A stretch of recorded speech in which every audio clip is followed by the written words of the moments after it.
Introduction. Some of the greatest conflicts in history occupy a very important centre place in cultural and socio-political aspects. They are an anchor of inspiration to take from when it comes to resistance and upholding one's self-respect. Wars, just like anything else, are an integral ingredient of a functional civilization, for without it, human survival is itself an impossible task. In popular media, wars are shown to be the ideal event between good versus evil. Since that could be a case to record, wars have generally been fought for political and social purposes, at least in the real spectrum, and that concept really hasn't changed, at least since the time when humans started developing full-scale civilizations. True, wars involve violence, but even political purposes can be either good or bad. Take the case of the historical Third Servile War, where a gladiator named Spartacus rebelled against Roman rule in the southern parts of mainland Italy with the objective of freeing all slaves from the Republic. As heroic it might suggest, and heroic it indeed was among the gladiators, the Third Servile War had political repercussions not just under Roman rule, but for the next millennium as well, most notably during the Great War of 1937–45, when several eastern countries under the Soviet regime used his inspiration against the invading hordes of Nazis. In addition, the slaves under Spartacus also wanted to form up their own nation-state, as a lot of popular historians suggest. And yet, certain conflicts are purely political in nature. During the same era, and some centuries following the Servile War, Julius Caesar would annex the whole of Gaul to make it a proper Roman province. What were the reasons behind such a stand? Several speculations exist, but the clear facts tells us that Rome had ambitions in its northern neighbouring regions as well for the civilization to really spread to the rest of Europe. In addition, Gallic tribes were seen as a constant threat to the Italian peninsula, and quite some of them had even indulged in free raiding of northern territories of Rome, leading to occasional damage to economic and human life. The political and social repercussions of Roman expansion were enormous and permanent. In Europe, specifically in the western portion of it that encompasses nations like Britain, France, Iberian Peninsula and of course Italy and its islands, political setups right from the level of magistrates to the establishment of political parties and working democratic organizations, including the legal system, all pretty much still relate to the organizational structure laid down by the Greeks and Romans and have their origins in them alone. This could never be achieved if political expansions were not realized, and hence senators, administrators and generals made it sure that civilization really pushed the human race forward. In this compilation, some of the leading historical conflicts have been described that have their repercussions still felt today, surrounding us everywhere. These include conflicts like the Second World War, the First World War, American Civil War, the Napoleonic Era, and many more, with some of these great conflicts not having the space to be described below. Chapter 1. The Second World War. Undoubtedly, the greatest wars have been fought in the 20th century. With rapid advancements in weapon technologies, the scale and range of the battlefield dramatically changed for the first time, at least since the start of World War I. Now, wars were not just being fought alone by soldiers and generals and those holding responsibility on the battlefield, but also by civilians, vigilants and independent groups. The introduction of gunpowder itself had changed the course of human history forever. Now, it was to be seen on a global scale. The Second World War is also undoubtedly the greatest global conflict in all of human history. Official dates of its beginnings differ, but most agree that the conflict started in 1937 with the election of Hitler as the Chancellor of Germany and his party as the leading faction of the nation, and the events that followed thereafter. The war only reached its peak starting from 1939 to 1940 with the final declaration of the US in the war and the surprise invasion of Soviet Union, thus leading to an era where giants like Russia participated at full lengths. It was an era of total war. These course of events were not just limited to the European theatre. A new rising power, Imperial Japan, had risen to new, unprecedented political levels never before seen in Japanese history. After the unification of Japan in the Middle Ages and a series of efficient policies and enterprising statesmanship, the island nation had become the powerhouse of the Eastern Sphere, surrounded by incomparably weak and obscure nation-states to its immediate west. China was extremely divided and embroiled in one civil war after another following the collapse of the Qing regime in early 1900s, and with little to no resolve. The once huge civilization lay almost open to Japanese intervention and its ever-increasing political clout and influence. To some, the sudden Japanese participation in the war was a drastic, hasty step.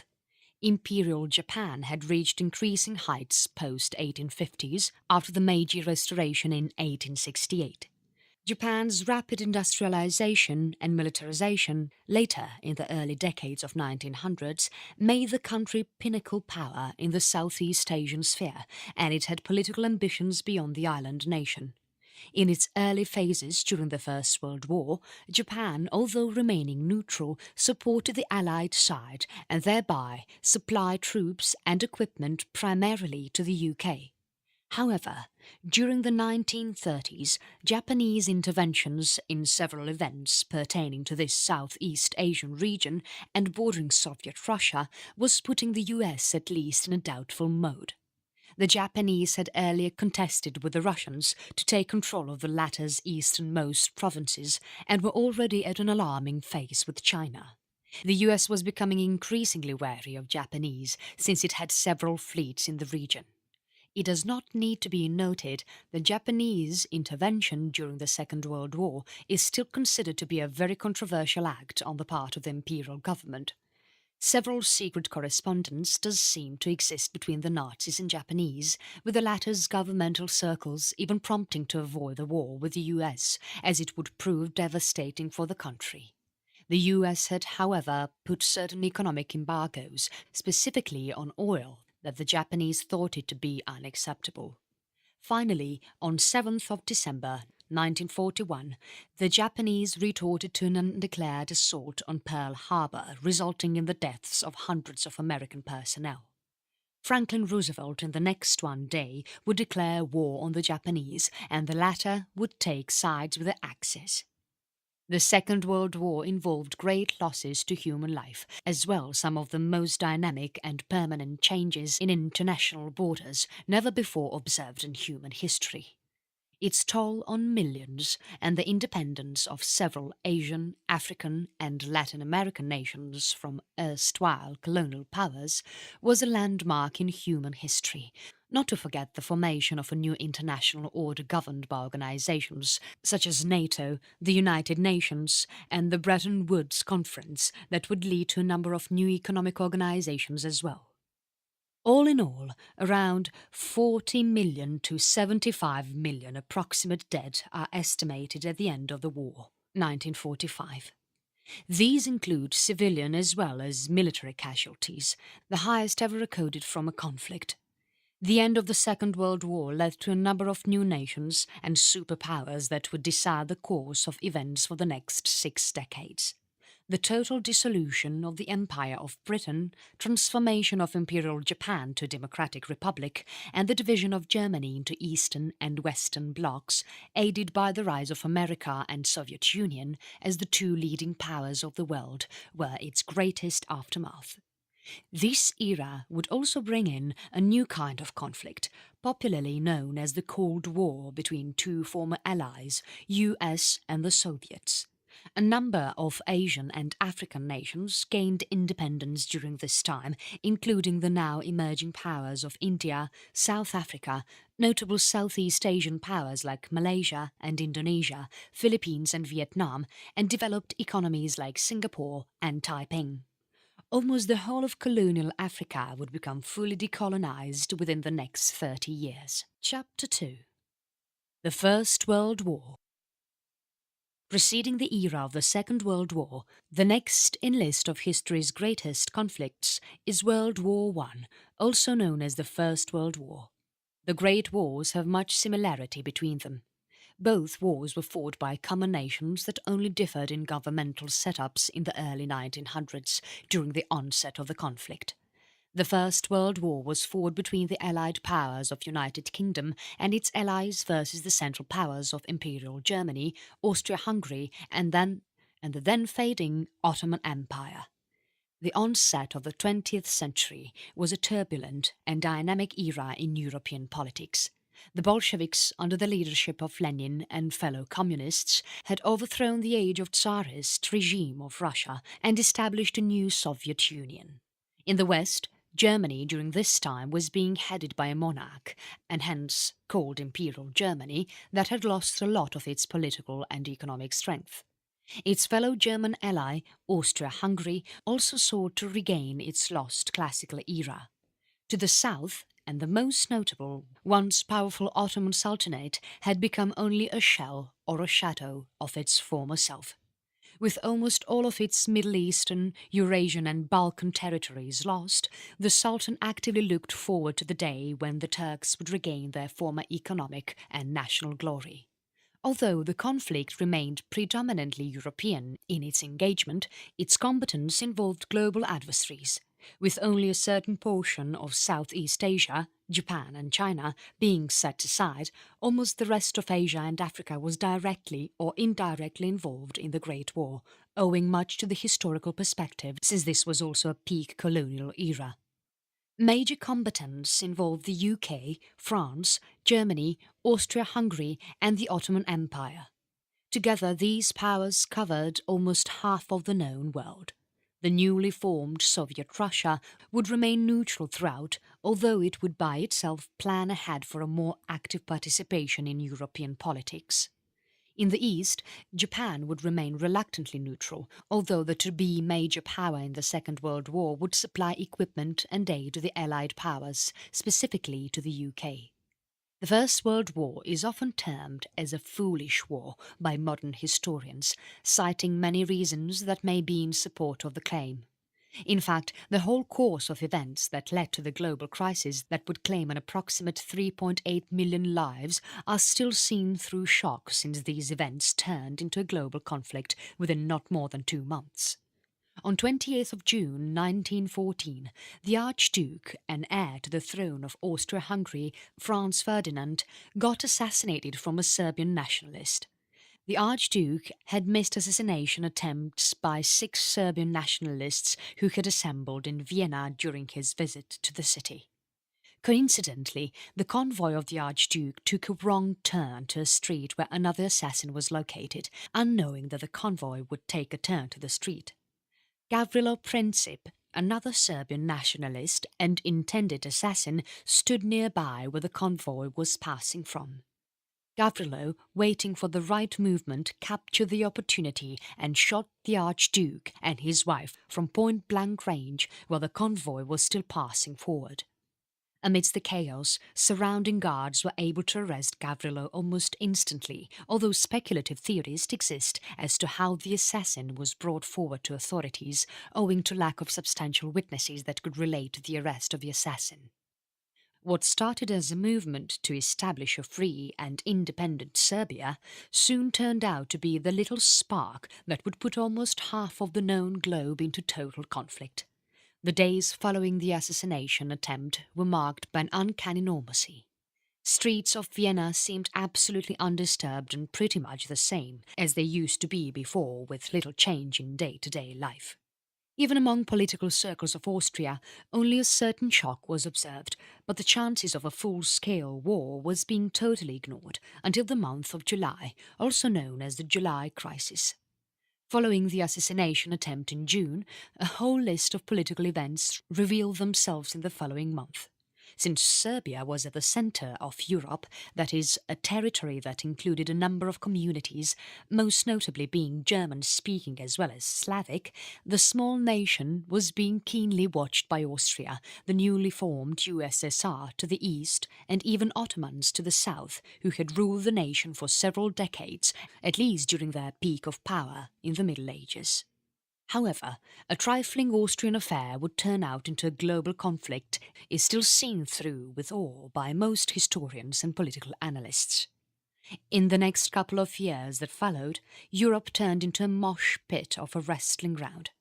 The month of July oversaw some hasty and tiring diplomatic exchanges between European powers as France was warned by Germany not to support the general mobilization of Russia in Serbia, while several Allied powers demanded immediate referendums and actions towards mobilization.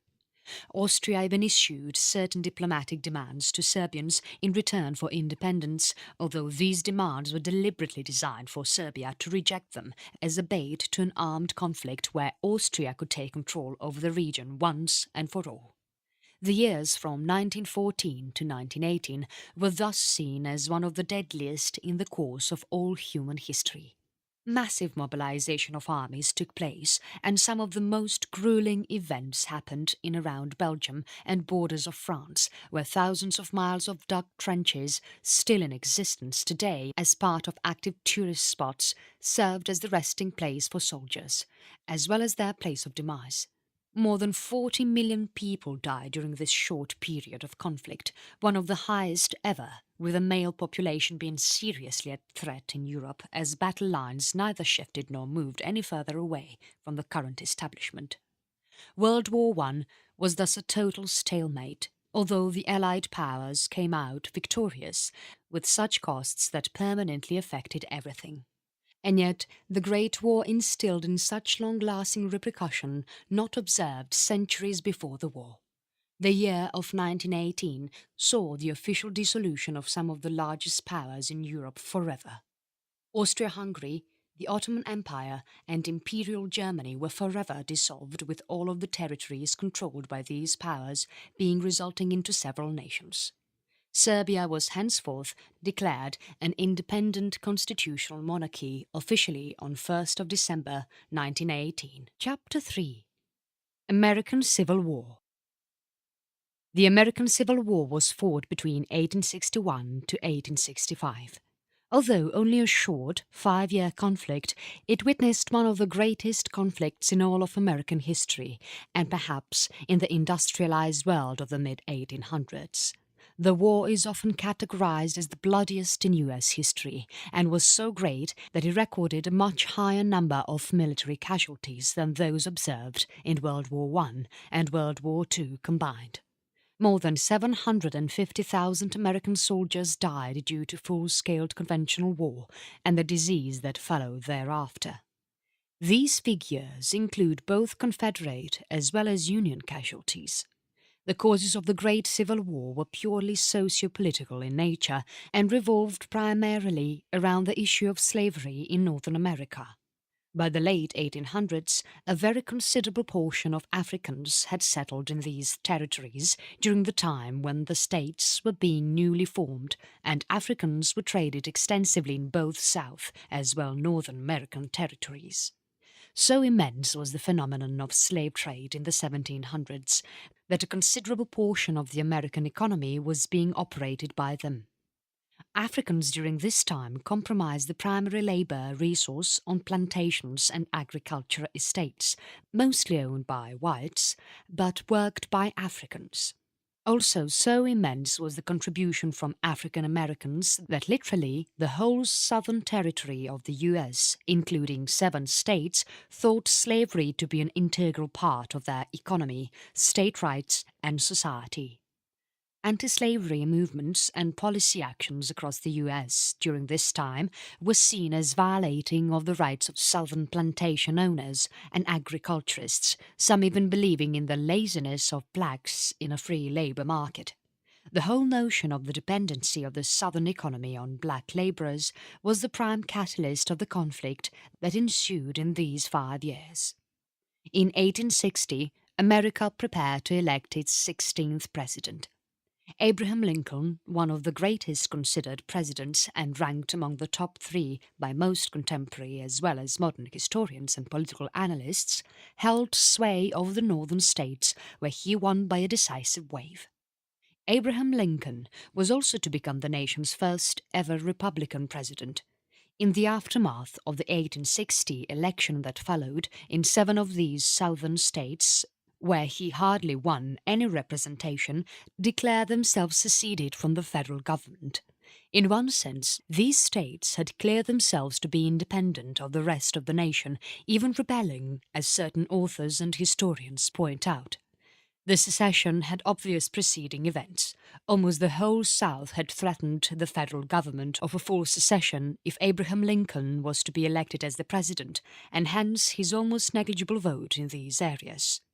When in 1861 Lincoln was successfully elected to the White House, the South, politically enraged by the event, declared themselves independent and officially formed the Confederate States of America, popularly known as the Confederacy, headed by Jefferson Davis as their president.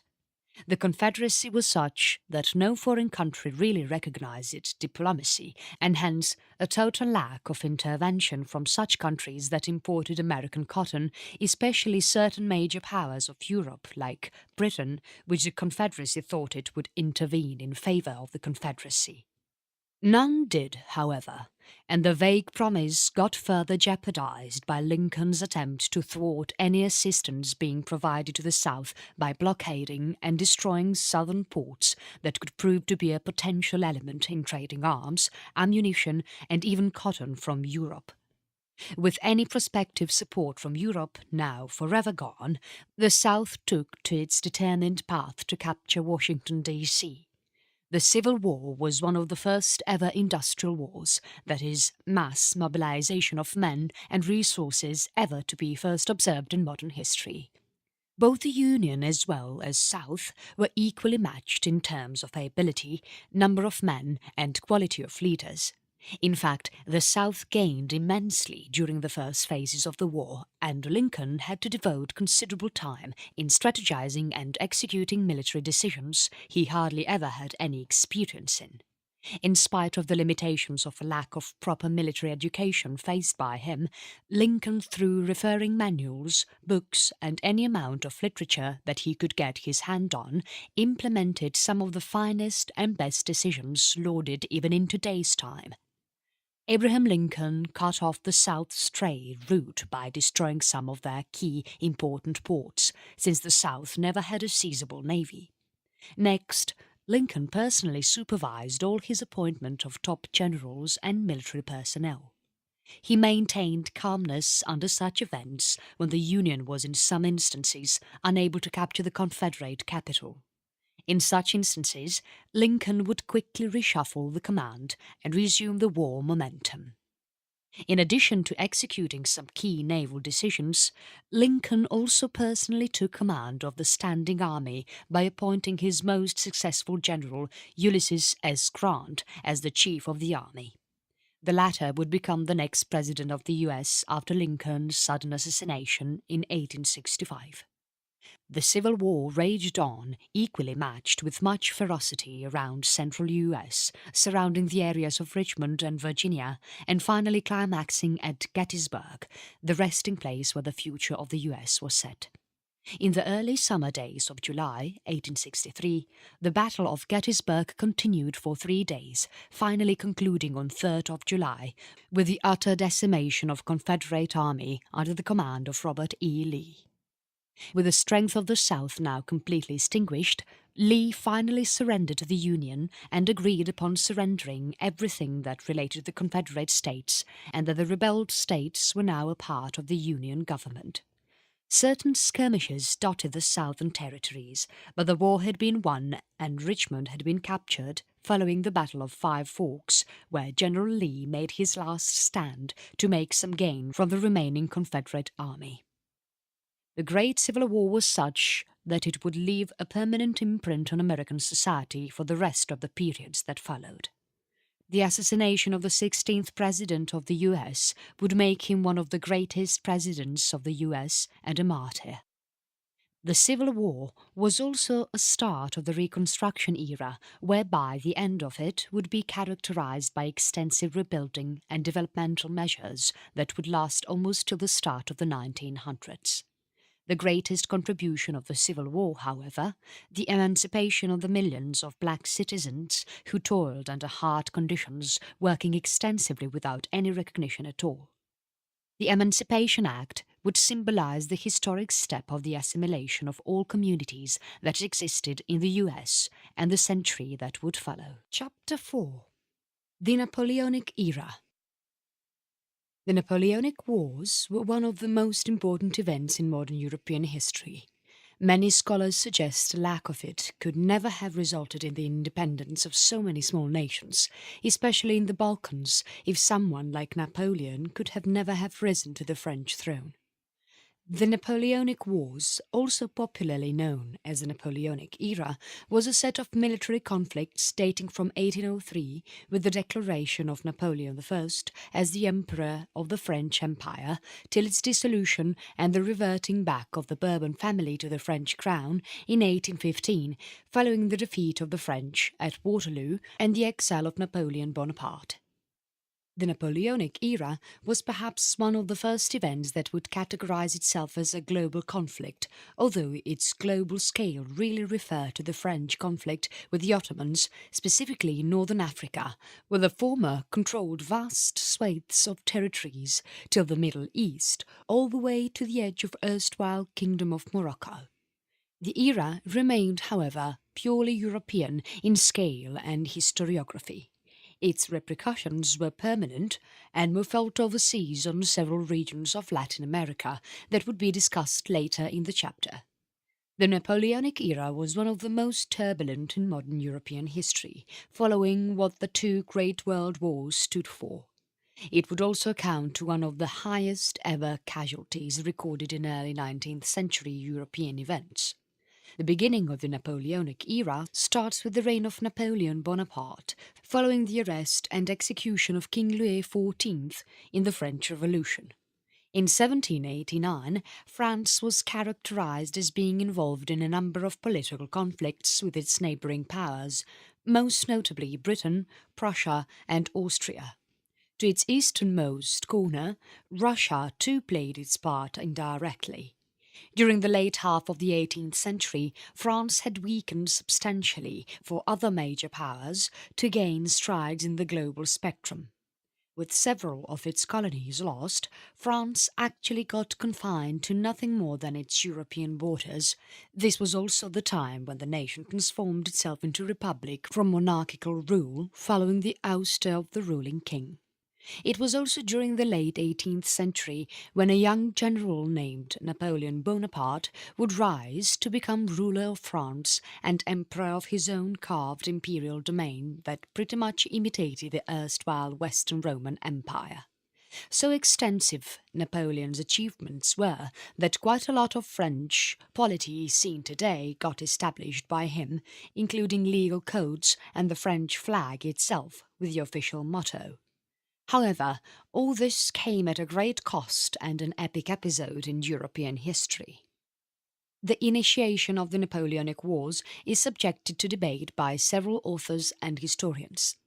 Most, although, agree that the French Revolution be included in the Napoleonic era since Bonaparte was a fully commissioned general by then and earned great victories at Egypt and northern Italy against rising Austria.